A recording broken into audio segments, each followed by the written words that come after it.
Hello and welcome to this India Today special. All eyes are now on the big game at the Narendra Modi Stadium in Ahmedabad, the World T20 final, as India hopes to script history by becoming the first team to win back-to-back T20 World titles. And New Zealand also hopes to win their first ever white ball championship after winning the Champions Trophy over 2 decades ago. So there's plenty at stake in this big battle.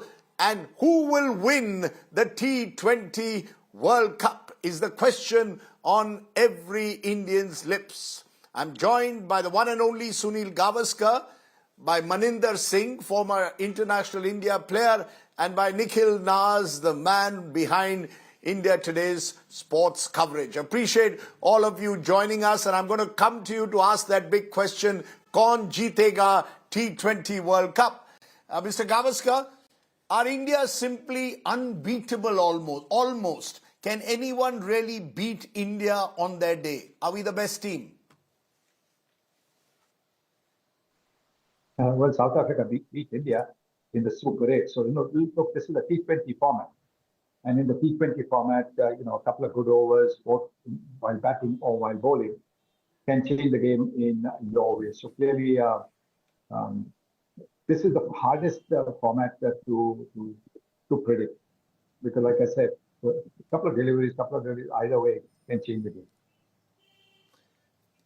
You're saying it's the hardest format to predict, but what makes New Zealand so dangerous in a way, particularly as they do so well in these ICC tournaments? Well, they see, look, the reason is that, they are such a low-profile team.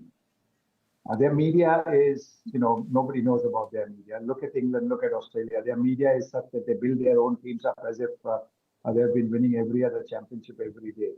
While the Australians at least do it a little bit more, the English media building its team and then finding that the team doesn't do well, has been a regular feature, whether it is football or cricket.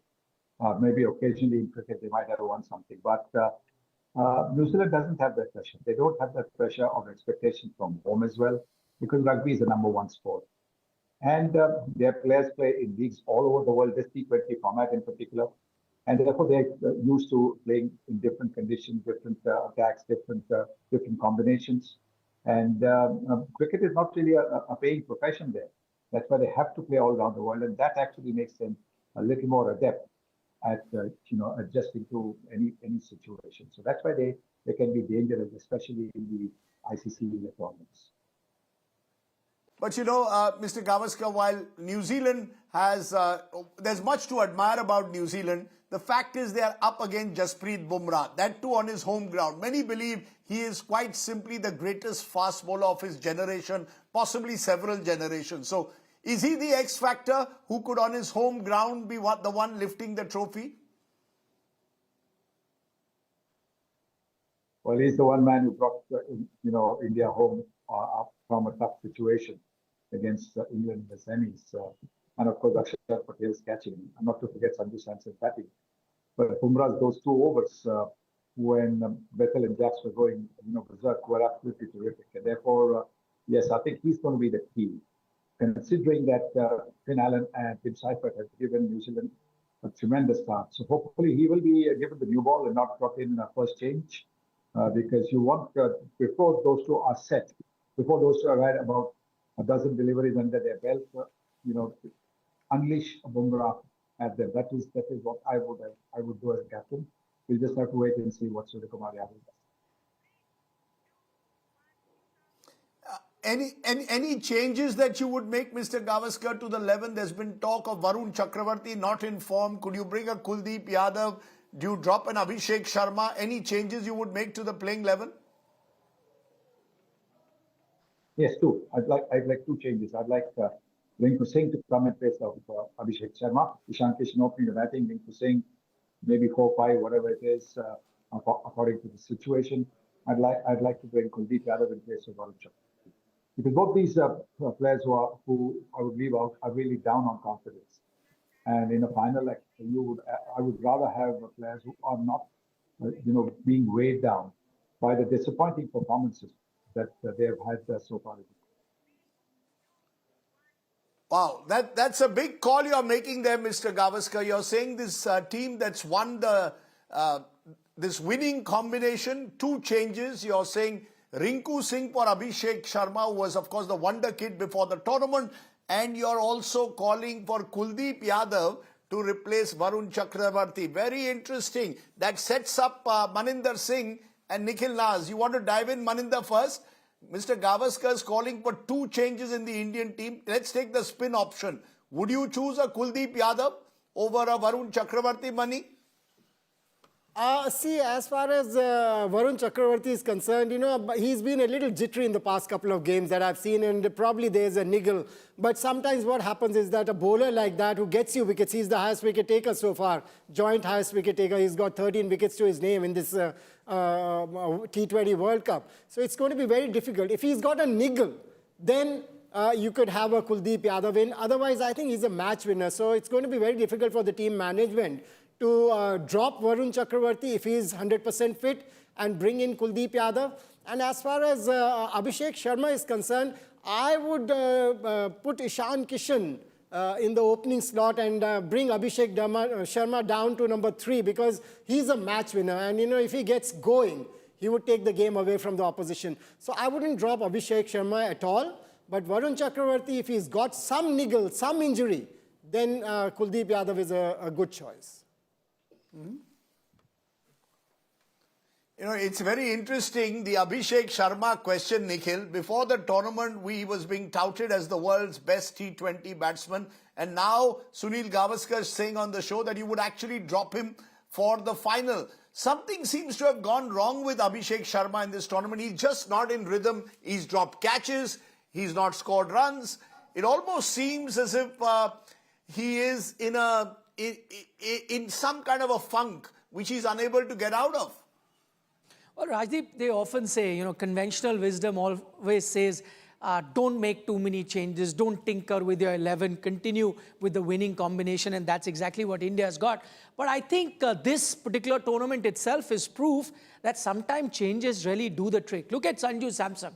He was sitting out, and you got that one right-hander, and see, it's just completely changed the complexion of this Indian team, because tactically other teams were coming with an off-spinner to target India's top 3 batters that were all left-handers. As soon as you've got a Sanju Samson, things have changed, and tactically teams have gone on a back foot versus India. So taking in that same breath, I think I'd have to agree with Mr. Gavaskar. It's never good to drop a player less, a player like an Abhishek Sharma, who's, as you said, #1 ranked player.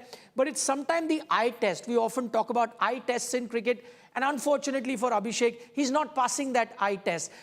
Multiple times, okay, fine, he's an aggressive player, high-risk cricket. High-risk players can get out.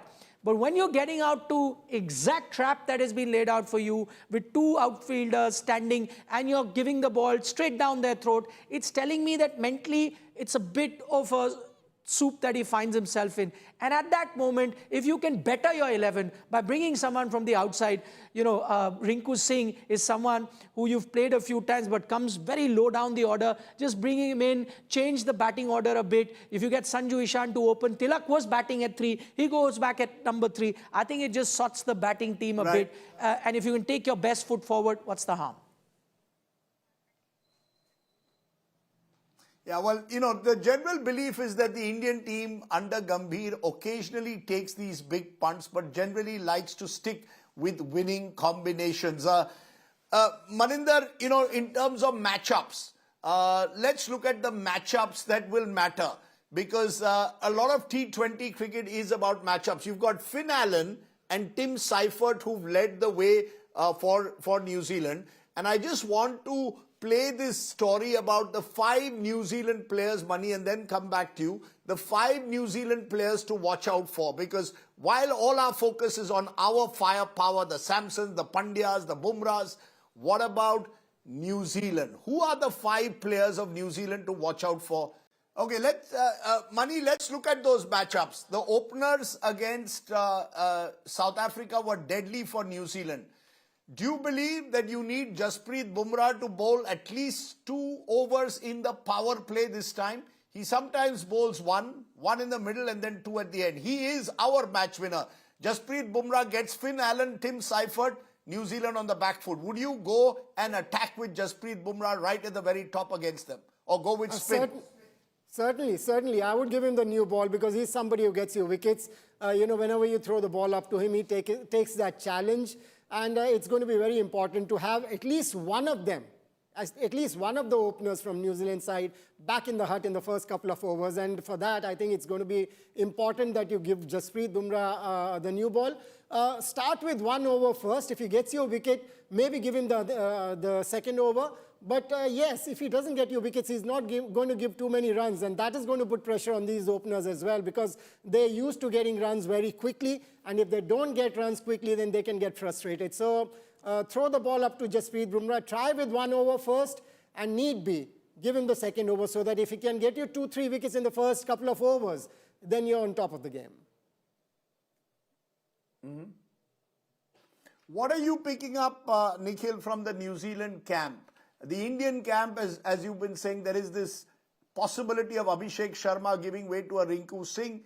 What are you picking up from the New Zealand camp? Will they, against India, make any changes at all from the side that overwhelmed South Africa? Or they seem a very settled unit under Santner's leadership? I think they will go in with the same team that helped them upset South Africa. I'll say upset because many were picking South Africa to be the title favourites. For them, tactically, it's going to be the two off-spinners that will come into play. I think they are relying on that. Remember, McConkey did the job for them versus South Africa, bowled just that 1 over in the power play, got them those 2 early wickets that they needed, and after that, he set the cat amongst the pigeon, and from there on, New Zealand were really dominant. And one problem area you've seen with this Indian team has been that struggle against off-spinners. In fact, Mitch Santner was asked about that, and he said, yes, he'll focus on that, though he said that India has a good batting lineup. Suryakumar Yadav, in turn, was also asked about the off-spin threat that there is going to be from New Zealand, to which Sky said, don't worry, we'll handle it. In his quintessential Mumbai style, he was very relaxed and smiling in that press conference. So he said, don't worry, we'll handle that particular thing. Nikhil, I would handle the off-spin threat. Off-spinners have never really troubled Indians. I don't know where this is coming from, that Indians have a weakness against off-spinners. The first time hearing about this. But it happened in this tournament, Rajdeep, and I agree you would because you're a right-hander, right-handed batter. It's the left-handers that have been found wanting against the Indian team. And because you had plenty of, left-handers on top, there were teams that were getting, sort of a good start versus India. Let's not forget, a part-time off-spinner in Adam Markram actually was the one that put pressure versus India in that game. That was played at, the same stadium where you'll be playing the final. The good thing though, Rajdeep, and this is good news, I'll tell you, that's coming straight out of Ahmedabad, that unlike the 2 black soil pitches, which has such painful memories for us as Indian fans, I remember the 19th November game, the final, you prepared a dry black soil pitch which backfired. Then the game versus South Africa, once again, a dry black soil pitch which backfired. The good news is you've got a mixed soil pitch here, and that too a fresh pitch that only saw 1 game in this entire tournament. They've shaved off the grass, but it's expected to have some good bounce, good batting pitch. The ball's going to come onto the bat. It's not going to offer too much to the spinner. So I think it'll be a batting paradise, and those are the sort of pitches that India enjoy, both in the virtual quarterfinal versus West Indies, as well as the semi-final. Those are the pitches that they played on. So I think that is great news that is coming out of Ahmedabad. And speaking about that 19 November 2023, Mr. Gavaskar, if you're still with us, I want to ask you this. After that defeat, when we were overwhelming favourites against Australia, there was a sense, was Ahmedabad an unlucky ground? And no one who's played the game believes that really there's anything, I don't believe at least, there's anything like an unlucky ground. But it's important in a way that at Ahmedabad we break whatever jinx is there. And is this a very different game to 3 years ago? We are perhaps far better equipped in the T20 game in some ways, even without the Kohlis and the Rohit Sharmas. Would you agree? No place for jinxes in cricket. It's a different format. And the November 19, 2023 was just one bad day. India had won all the 10 matches previously. That game, things didn't quite go their way. Australia, who were not at the top of their game, came on top of their game on that particular day. So yes, I think that's not the most memorable of days, but I don't think, cricketers dwell too much in the past. No sports person actually dwells too much in the past because you're focusing on the present, you're focusing on the next ball. And I think the Indian players, whether they're batters or bowlers, will be focused on the next ball and not what happened yesterday or what happened 4 years ago. So who's winning? Maninder Singh, quickly, who's winning tomorrow? Who's winning the big game? I think India's got more chances. I believe that they've got a better balanced side and they thrive under pressure as well. There's going to be a lot of pressure on the Indians and they're playing good cricket. After losing that game against South Africa, I think that was a good wake-up call. I have a feeling India is going to make it. Right. Nikhil, I'm putting you on the line. Who's winning? Well, Rajdeep, I think I'll make it a full house. I know you believe India is going to win. We were doing the podcast yesterday. I think, India clearly hold the aces. They've got too many match winners in their ranks, more than New Zealand. Though I always, word of caution, I go back to 19th November. I go back to the 2019 semi-final versus New Zealand. We were all actually looking at the final, forgetting the semi-final. One bad half hour can change things. Though I agree, different format, different conditions. So, man-to-man, India, the much better team, but it's that one-off game. You have to be firing on all cylinders to win. So, India for me. Okay. Well, India for me as well. And interestingly, 3 men from Gujarat, Bumrah, Aksar and Pandya, were the heroes along with Samson from Kerala in that match in Mumbai. Who will be the hero in the finals? India does hold all the aces, but never underestimate the Kiwis. We'll wait and see and hope that it's another great cracker of a final and India can script a bit of cricket history. Thanks for watching. Stay well, stay safe. Namaskar.